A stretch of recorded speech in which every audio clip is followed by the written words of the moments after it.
Greetings and welcome to the Richard Dolan Show, where every week we fight the good fight. I'm very happy to be here with you on KGRA Radio. And I have a guest that I'm rather excited to chat with. He and I actually met in person, maybe less than a year ago. His name is Alan Stivelman. He is from Spain. He is a filmmaker with a very interesting take on the UFO subject. The name of his documentary, which will be coming out this month, October 2019, we'll get into those details, is called Witness of Another World. And it's about a remarkable UFO encounter case that takes place in Argentina back in the 1970s. And Alan has gone through this process of preparing a very interesting documentary, which I have seen on this subject, and we're going to talk about it now. So, Alan, thank you for being here. It's a pleasure. Hi, Richard. How are you? Thanks for having me. I'm the one who's grateful for this opportunity because I saw your film about a week or two ago. I was able to get a screener of it. And, you know, I was expecting it to be a good film, but I wasn't expecting it to be something that actually was emotionally powerful. And in fact, your film really is. So I wonder if we can just maybe give an overview of, for you tell listeners what this film is about. The main individual, his name is Juan Perez, what his story is, and how you got into telling his story. Well, this movie is about Juan's case. When he was 12 years old, he's a gaucho. He lives all of his life in the countryside. And at the age of 12, he witnesses a close encounter. He was like the main character of this encounter when he was, I think it was 6 a.m. in the morning, when he went to find the herd of the horses to start working on the field. He witnesses a fog, a big fog, very strange, very weird, not the usually fog in the morning. And then with his horse Cometa, he went through this fog and find out that there was a big ship that was waiting to him. So then he climbed a ladder, and up at this, he finds out like a big room with two beings, one tall being and another small one. The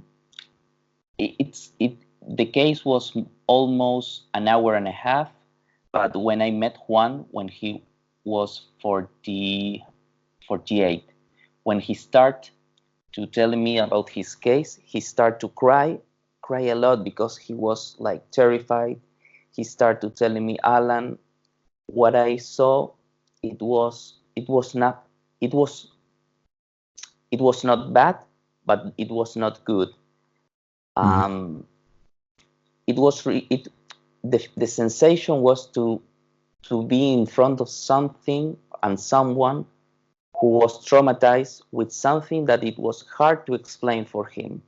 Because at the beginning of this project, my idea was to start a research and an investigation about what is behind the UFO phenomenon. What is this UFO phenomenon? We are talking about, or we are dealing with extraterrestrials. We are dealing with a phenomenon that it comes from another dimension. And Juan was the first person that I met that had an encounter with this world, with this supernatural world. And when I start shooting this film, I had to take like a path. I have like two sides. I have to choose between make a movie about the UFO phenomenon and try to find out what are the missing pieces of this phenomenon, or I have to choose the human aspect of the phenomenon, the witnesses. And what happened? Juan was really terrified.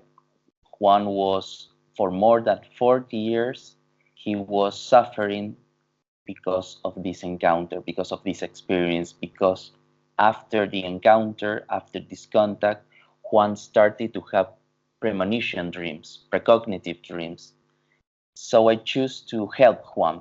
We all help Juan in a way, or trying to reach some shamans, to give answers to Juan, to bring Jacques Vallee into the movie.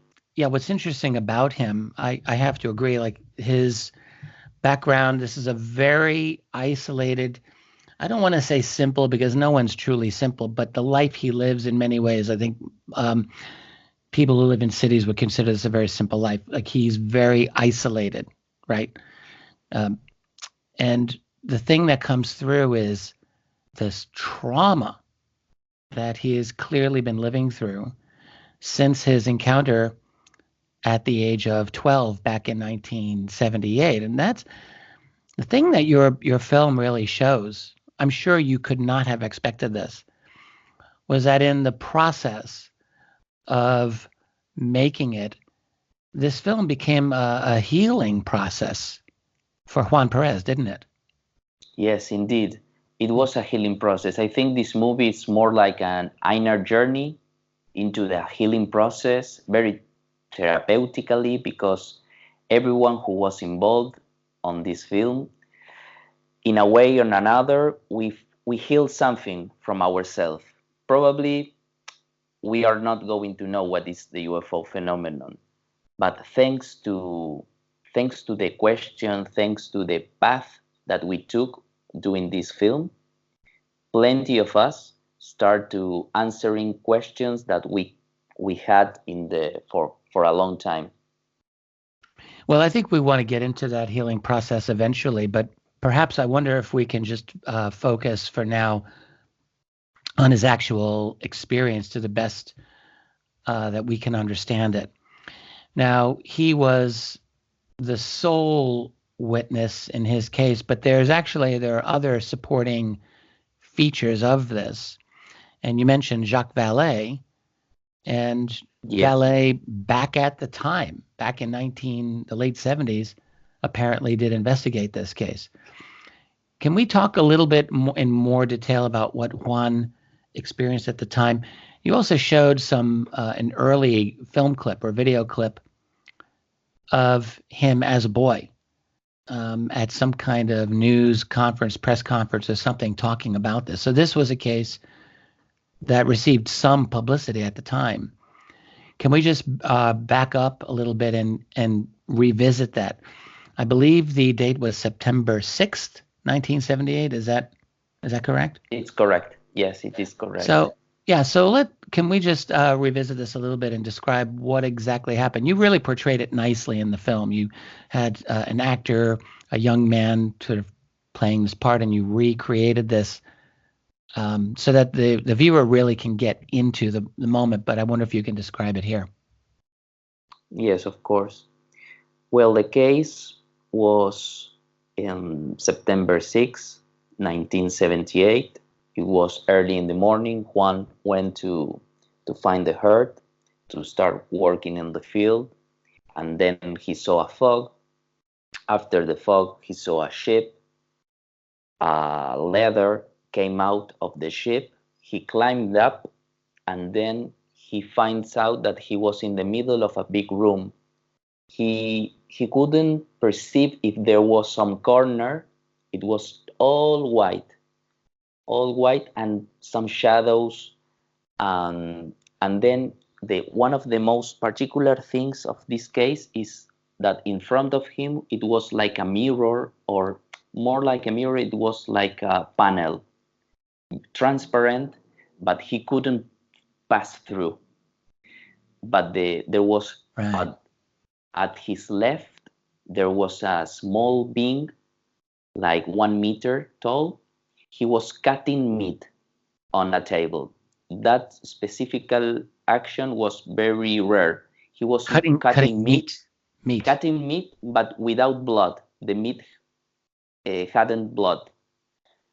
He's like this. It was more like similar to a robot.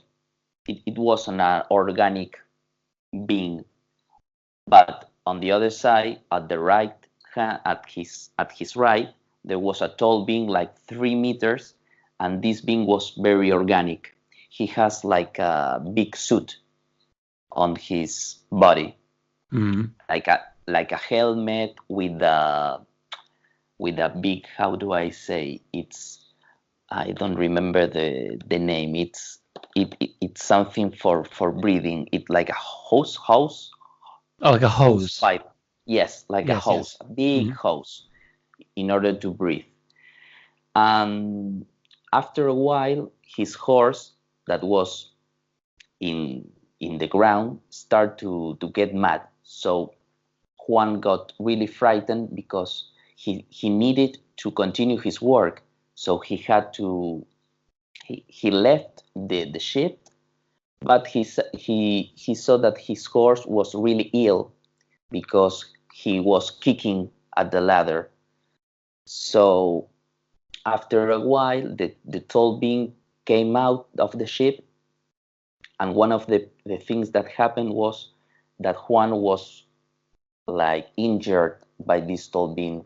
He was like, his arm was grabbed by this tall being, and then, well, something happened, because if you read the original case, you will see that some other things happened, but what happened in the movie, we did a regression, and there was like a missing memory. So the original case was that he was grabbed by this tall being and then was moved to the horse, and then he left this area and went to the house. But this tall being gave to him a glove, a big glove, but three lights, really little lights, came out. A globe or a glove? I'm so sorry. No, a globe. A globe, yes. Okay, right. Yes, but it was took it by these three lights. But in the movie, you see other things, because when he was grabbed, it's spoiler alert, but something happened with him after the tall being grabbed his arm, because he went to another kind of space-time dimension. He started to like flying into the stars. I don't want to talk about much. It's fine. Right. But it was really curious because the case is not dramatic. So I tried to understand for several weeks while I was working with Juan, what was the traumatic part of this experience, because when you meet Juan, you will see a man that it was really suffering about this experience. But the tricky part, that Juan was not suffering for the case, for the encounter. Juan was suffering because of the consequences of the encounter, the premonition dreams. That was the hard part for him. Yeah, I would really like to explore that with you. And I'll just say that again, when one sees this man on the video, on your film, he's very sympathetic, and it's so obvious that he has been deeply emotionally affected by this encounter. And in fact, even when you see the clips of him as a 12-year-old boy, that was obvious then as well. And it's kind of sad, actually, when you first encounter him in the film, because the impression that I got watching it was that this is someone who has been deeply traumatized by his experience, to the extent that he, because of this experience, ended up living as a recluse, really isolated from everyone. He lives in a very small home. It's not modern in any way. It's very dilapidated. He's by himself. And it just made me feel like something went wrong here in his life. And I wondered if it was because of this encounter. And Was that your sense as well? Did this encounter when he was 12 Yeah. years old just make him go down a path that maybe he didn't want to go down? Yes, because everyone after this experience, one couldn't tell to anyone what happened. It was really hard for him. So everyone started to say that he was mad, he was crazy. Right. So Right. every family, all of his relatives started saying that he was mad. All of his friends, all of the co-workers also. So that's the reason why he's like Right. step away from everyone and lived isolated. Because if you know Juan, if you meet Juan, you will see like a very friendly person. He likes to talk, he likes to express. He's not he doesn't want to live as a monk, isolated from the world. He has a special connection with the animals. He Yeah. heals animals. Plenty of people came to his house, gives very injured animals, and he healed them.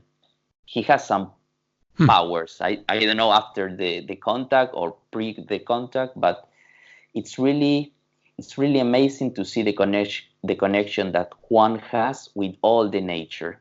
Well, it's interesting because, when we think of UFO encounters, most of the time it's by someone who is uh, in what we might call Western society, Western culture, not a more traditional society. And actually, in his case, he is really part of this traditional type of culture that we see around the world where you are part of a collective. You have a collective identity with your group. And so when this happens to you and it's not accepted, that would have to be a very hard thing for him to deal with. I mean, it's hard for anybody in any society, but I suspect it might even be harder for someone in the culture that he is from, where there would be a large number of people who would not accept the Yeah. truth of what happened to him. So, I mean, it's very heartrending when you encounter him in the movie, and I'm sure it was for you in person when you got to know him. It So, was really, yeah. But I think one of how do I say, the power that gave me to make this movie was his mother, because there is some mystery behind the family of Juan. Because when I met his mother, I never told this anecdote, but I want to share it with you. mhm. The first time that I met his mother, way before that I made this film, 3 years before, the mother confessed to me that she suffered the same, but Juan didn't know that. When Oh she my goodness. was, yeah, she told me that she was kidnapped and was also, yeah, she suffered like a violation, and she was really scared about the idea of these beings with a kidnapped Juan. So now, is she saying to you that she was taken by what, aliens, by non-humans, by other Yeah, beings? How did she describe them? she described it the same as Juan, a tall being with a suit, with the, the, the same description as the tall guy. Hmm. Wow, that's very interesting. Yes, it was. So the reason why I did this film is to find out what happened with this family, what happened with Yeah. Juan. The main question. There was two questions that they were like the background of the film. One, if there is a relationship between UFO and the world after life, and the other one was if there is a lineage with this type of Yes. encounters. Right. Absolutely. Where in Argentina is this, incidentally? What part of that country? The name is Venado Tuerto. It's in the center of Argentina, in the province of Santa Fe. Oh, okay. If you mentioned that in the film, I might have missed it. I wasn't quite No, no, sure. no. It's not. No, no. It's not mentioned on Ah, purpose, because I try to hide those details. I understand. Just to But it's protect. significant because from a research point of view, where it happened matters because you bring in Jacques Vallee, and Vallee pointed out, and this is not a case that I think many people had studied, but that there had been, did he say, 2 other cases in that area within a very short period of time that were quite similar, and that persuaded him that this was part of a pattern. So that I think he said within a kilometer or 2 from less where than 2 kilometers. Yes, less than 2. Yeah, so very, very close by. On the same day or within a day or 2, is that? Yeah, the same week. It was on the same week, and I had the fortune to find those two other person. It was really hard. Yes, it was really hard to find them. But the main thing is that Juan was the only one who went to have this encounter. The other 2 ran away immediately. In fact, as I recall, you did mention this in the film. Yeah. Well, there's one other thing about Juan's encounter that I don't think we mentioned, which was these balls of light. Yeah, that was a nice feature that you put in there. Yeah, but this ball of light, they are not part of the movie because do you remember the end of the scene of the recreation? There is a meeting between Juan and his grandfather. That was a really missing memory. Juan didn't remember that. So after that encounter, like a dream encounter, there was another part of the encounter that was the balls, these small balls of light that came out of the big ship that took the globe out of him. And then Juan went to his house and started to cry and tell his father that there was a big ship, etc. Right. Yeah. There was that whole element of it where, as you described it in the movie, he's 12 years old. He's going out in the morning to check on the herd. He's riding a horse. There's a fog, and there are these balls of light around him, moving around him. He goes further into the fog, encounters this craft, goes up the ladder after he ties his horse at the bottom of the ladder, and he encounters the beings. That was all interesting, and then comes down and then has these, I guess, visions of being with his grandfather, who was no longer alive. His grandfather had passed away by then, I believe.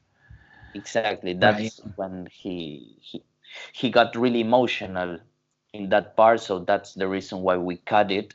We cut the regression after that encounter because we were we didn't want to push it more. It was more than 2 hours of regression, so it was really, really tough for him. Now we're going to take a break in a moment, Alan, but it's an odd thing. There's 2 things I really would like to explore when we come back, which one is the odd, very personal nature of this encounter. Like, are we dealing with extraterrestrials? Or are we dealing with something more like what we would consider spiritual? Because there's elements of both of these in there, and it's very odd. And then the other thing I would love to get into are this healing process and his and the indigenous people. I guess their name was the Guarani. Yeah, and how they really helped him. But let's take a very, very quick break at the moment. We're just about at the midway point here. I am Richard Dolan here with filmmaker Alan Stivelman. Alan is the producer and creator of the movie Witness of Another World. By the way, I'm at your website, and it is simply witnessofanotherworld.com. And that film airs, Alan, when is it beginning? Or when is it available? October 22nd. October 22nd, 2019. Okay. Well, let's take a very quick break, and I will return with Alan Stivelman here on KGRA Radio. Be right back. I'm back here with Alan Stivelman, the producer of Witness of Another World. We're here on KGRA Radio. I am Richard Dolan. Alan, we were talking about the encounter of Juan Perez from back in 1978 in Argentina. Very strange encounter. And as I was just thinking before we got to the break, it really made me wonder what exactly happened to this young man, and maybe we'll never know, because it's just there's these odd elements. Like he has a vision of being with his deceased grandfather. If there are, there's very, very strong UFO skeptics out there, and I'm sure when they hear this, they're going to wonder, is this just a psychological break that this young man had? Did he miss his grandfather? Or, I'm sure all of these thoughts went through your mind as well. Yeah. What do you think is going on here in this encounter? Why would he have a vision of his grandfather after this encounter with a UFO? Well, I had an answer for that. I don't know if it will be like the answer, but for me it's enough. I think his grandfather died when Juan was 10. This encounter happened when he was 12, 2 years after. Yeah. After his grandfather passed away, Juan felt really alone because his grandfather was the connection to his roots, to his Guarani roots. Because Juan has two lineage. One is from the Spain, for example, and the other one is indigenous. And these the Guaranis are a big indigenous people.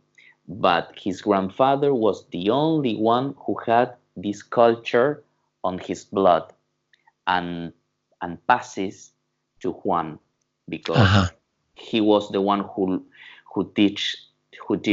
taught Juan to hunt, to work on the field, etc. So after he passed away, he was really alone. All of the meaning of life was lost for him. So Juan was like asking about, he was really young, but he was really spiritual, trying to find the meaning of life. So for the shamans of this culture from the Guaranis told me that Juan was finding himself, because when his grandfather died, Juan started to try to find like answers of why he died, what is life, etc. Yes. And the UFO phenomenon was an excuse to start a path of learning and suffering. But after 40 years have to pass to Juan knows that he belongs to the Guarani.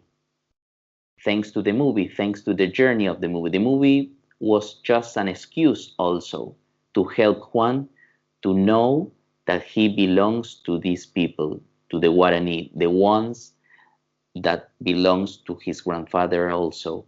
So for me, it's all the UFO, it's like it's the best theater. It's a play that helps some people to get answers. And in the case of Juan, he helped this phenomenon helped Juan to find himself and also to connect to his roots. Yeah, that's really what comes through loud and clear in this. And I must say, this story is a good argument against the extraterrestrial hypothesis for UFOs, it seems to me, because there's such a wouldn't you agree? Yeah, I agree. There's this intensely personal element here. And Juan Perez, I think he's a very believable man, it seems to me. And the Guanari, I was pronouncing it Guanari, my mistake here. But the Guanari people that you interviewed, they did have a lot of insight into this, at least from their perspective, about what he was dealing with. And by the way, so the grandfather, is that from his mother's side or his father's side? His mother's side. Okay, well, this makes sense because you mentioned the mother also had her experiences. So Did it strike you that, I mean, this seems to be very definitely connected with his Wanari roots, is the actual experience that he had? Is that what you believe as well? I believe it as well. And also, we have another clue that is after the contact, Juan had these precognitive dreams, that this premonition. And guess what? The Guarani people, the spiritual way of connect to these higher levels is through the dreams. So if you, for example, if you have a doubt or you have an illness and you want to find out what is happening with you, the shaman will dream about this issue and the next morning will give you the answer. The same that happened to Juan without knowing that he was having the same ability or the same tool that the Guarani has. Right. This was something you emphasized quite a bit. There was an elder man of the Guanari who talked quite a bit about the importance of these dreams, as I recall. Plutarco, yeah. Yeah, it was very, very important. Yeah, what really comes through is as you worked with Juan simply to understand the case, your connections with the Guanari, you connected them to him. It sounds like you were really a networker for him, essentially, to connect him to them. And they ended up doing a ritual, or maybe a series of rituals. They seem like shamanic rituals to me of some sort that really genuinely seemed to help this man find himself and come to terms with this experience. I mean, just wow, it was a really unexpected element of this film. It had to be for you as well. For me, it was really powerful, very touching, and the first step that I made with this film is to go to Paraguay to meet these shamans. It was the first thing that I did with this film. And one of the things that they told me, but I didn't add it to the film because it was really powerful. It was the idea that this phenomenon has these like two faces of the same coin. For example, the phenomenon could come from the sons of light or the sons of darkness, and you have to pray in a shamanic way to find out which belongs to who, because you don't have the ability to distinguish by looking at. So interesting. They told me that it's like an holographic phenomenon, the same that Vallee told us on his book, that this doesn't come from this dimension. But the other part that they added to this theory is that this phenomenon comes from these two sides. They could come from the good or the evil, and they have like chants and songs, in order to like persuade this phenomenon to show it as the real thing.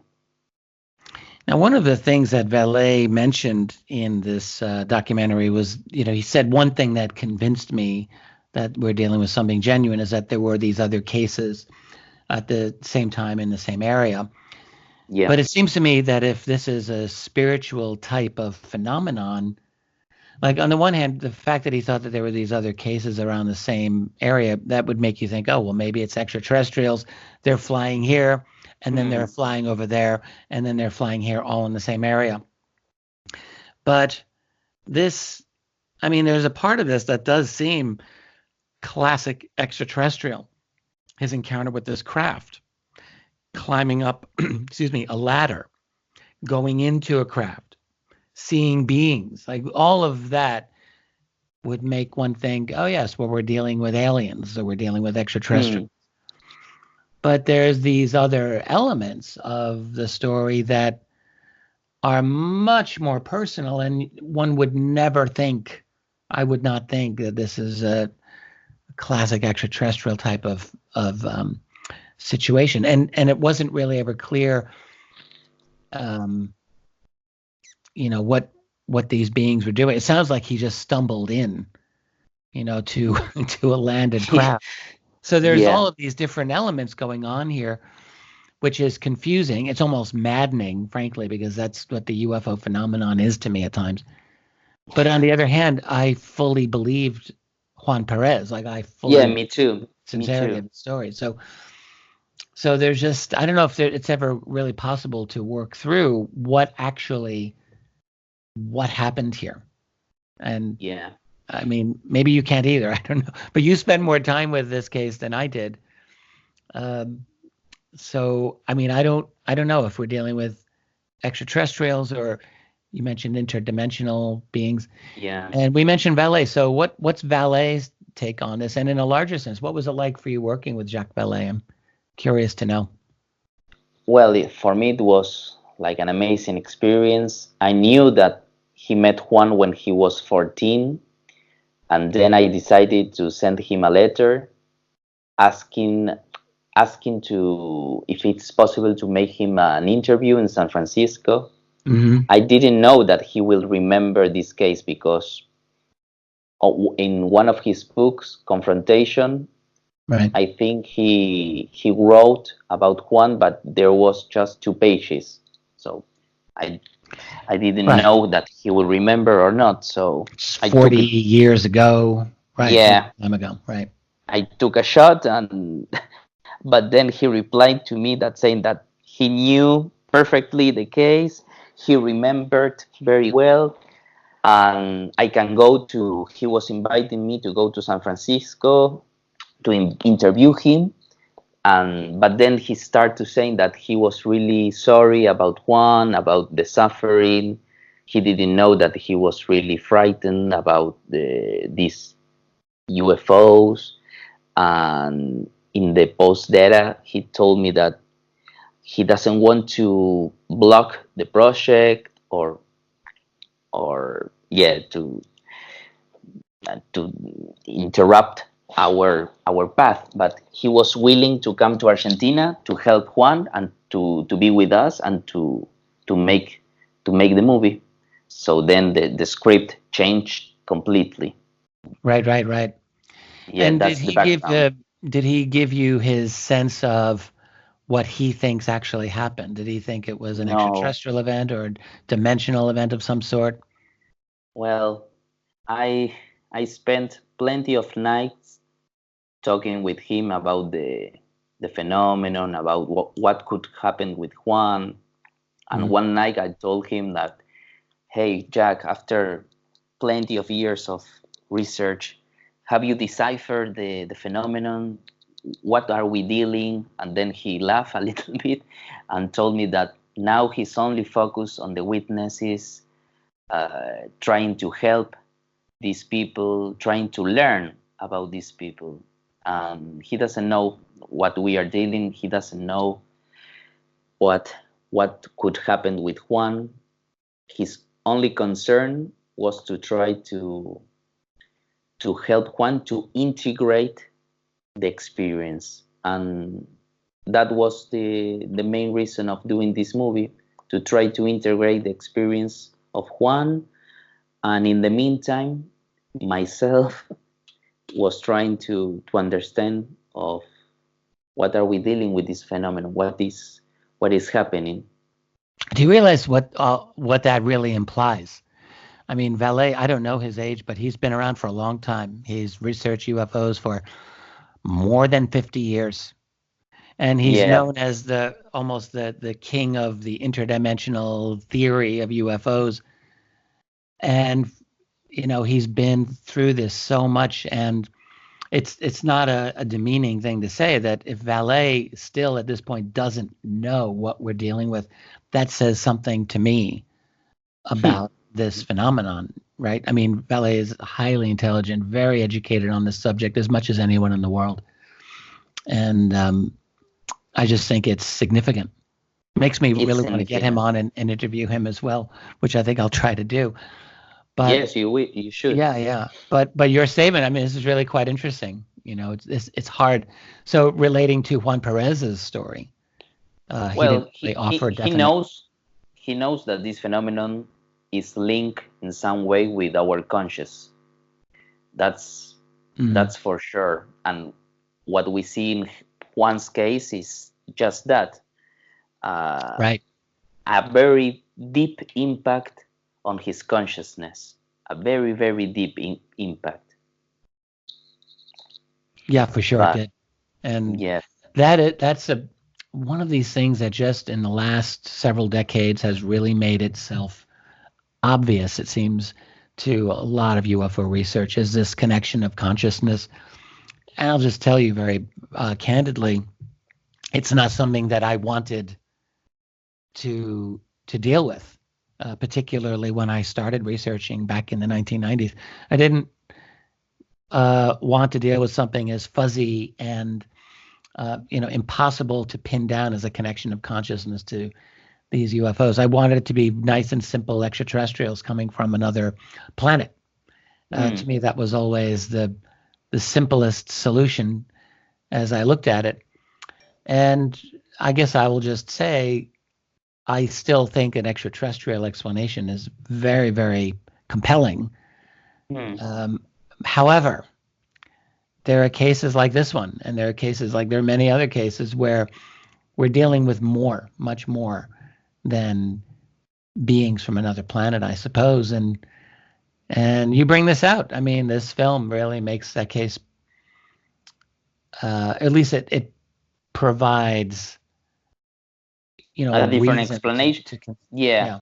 The good thing is the film is open to theories, open to ideas. We try to not to be narrow with just one idea. I think Mhm. also the extraterrestrial hypothesis could fit in our movie. I don't know what happened with Juan, if there was an hallucination or not. It was all mental. Well, we did some tests to Juan, two psychology and one psychiatrist Yes. test Juan in order to see if we are dealing with a mad person, but we are dealing with a like a healed person, mentally healed.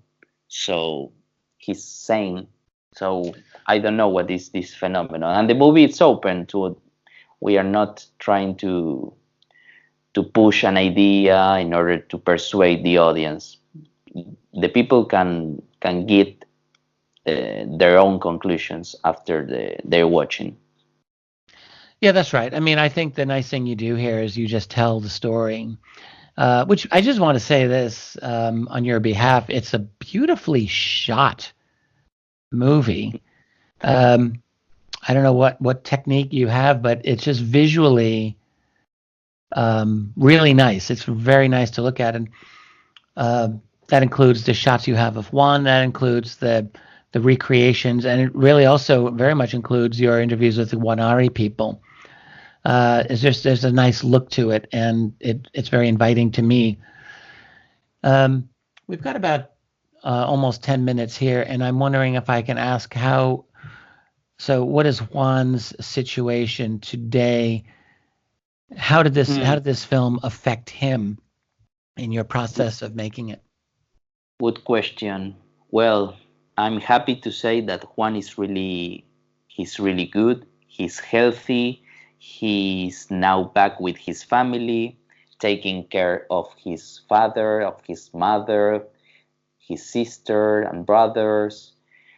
He's now reunited with his family, so he's really enjoying having time with them, going to hunt, giving food to his animals.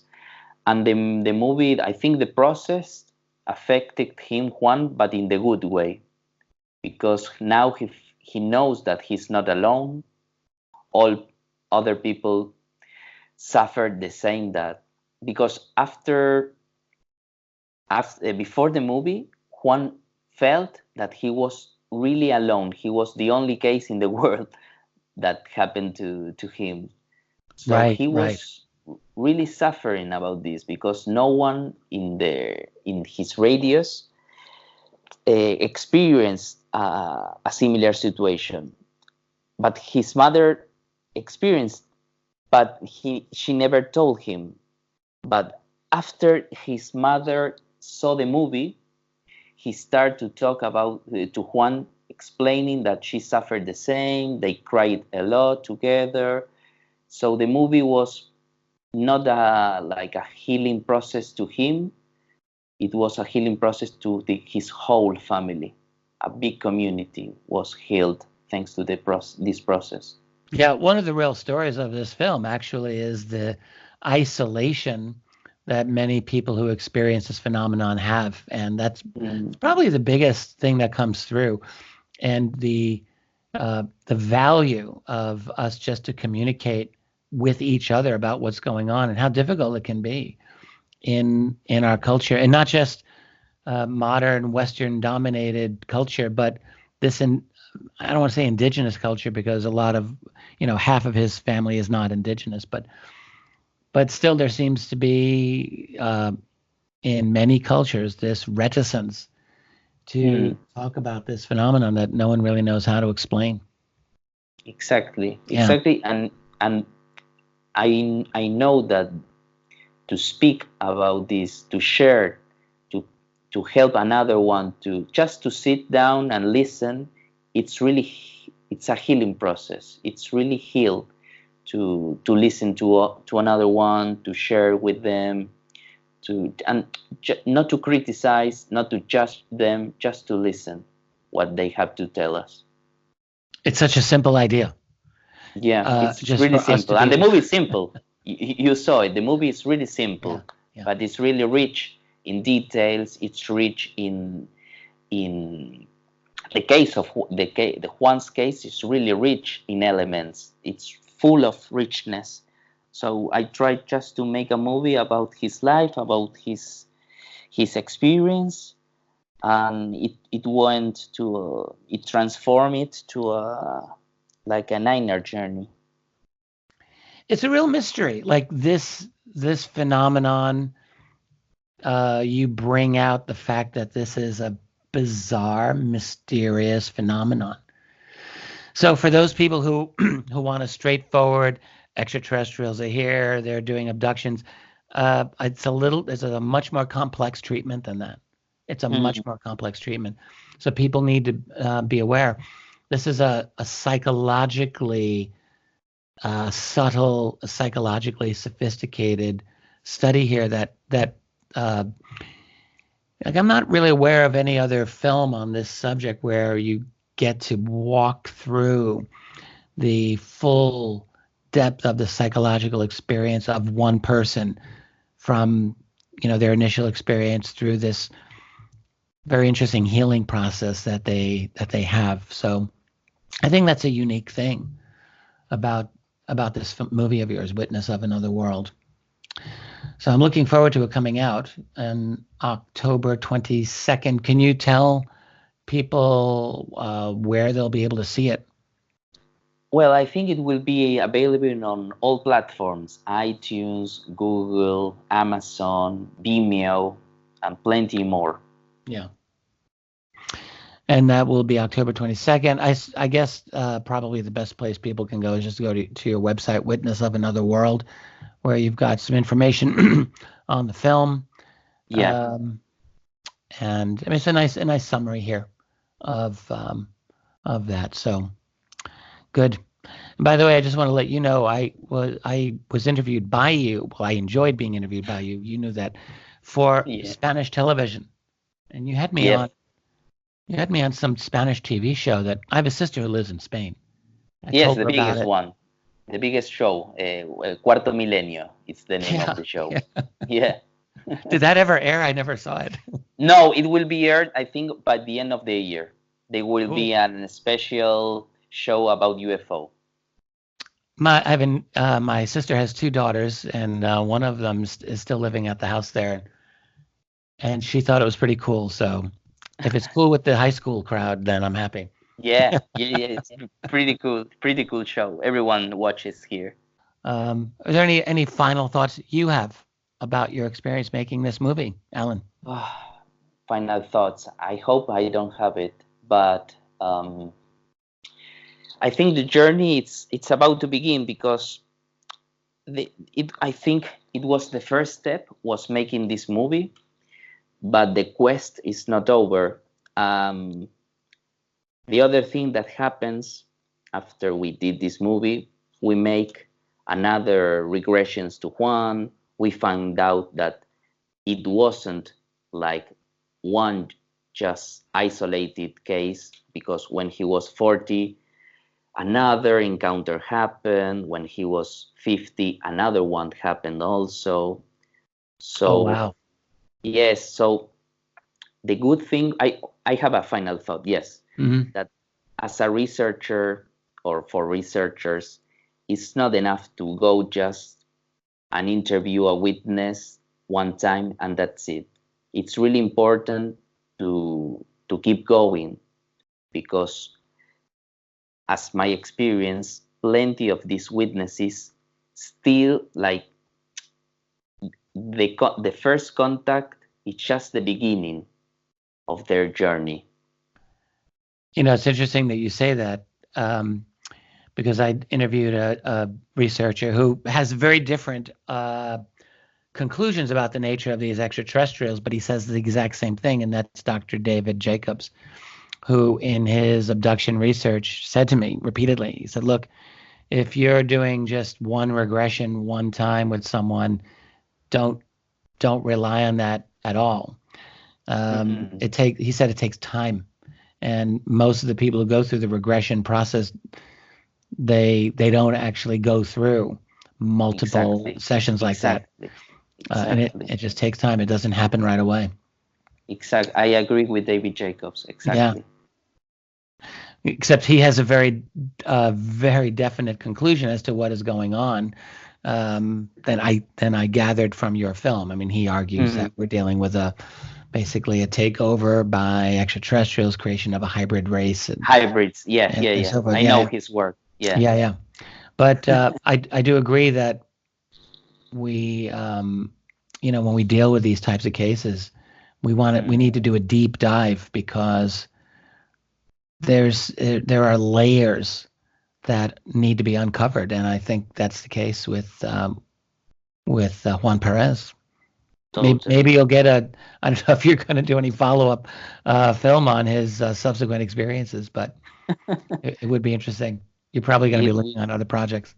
Yeah, because the last experience that he had, his mind was blocked and we couldn't go further. So probably in a year or 2 years, we will make another regression, because after this regression, Juan gets really exhausted, very moving. So I try to make this happen, but in a long periods of time. Well, Alan, this has been really nice. I've enjoyed chatting with you. I hope listeners have enjoyed it as much as I have. I found it to be very enlightening. Your movie is Witness of Another World. Thank you, Alan, for being here. Thank you, Richard. Thank you so much. Sorry for my English. Sometimes I get stuck, but thank you so much for your patience. You were great. Thanks for listening. For more information about what I'm up to, please visit richarddolanmembers.com and richarddolanpress.com. And remember, while we learn and grow and search for the truth, let's be good to each other. Later.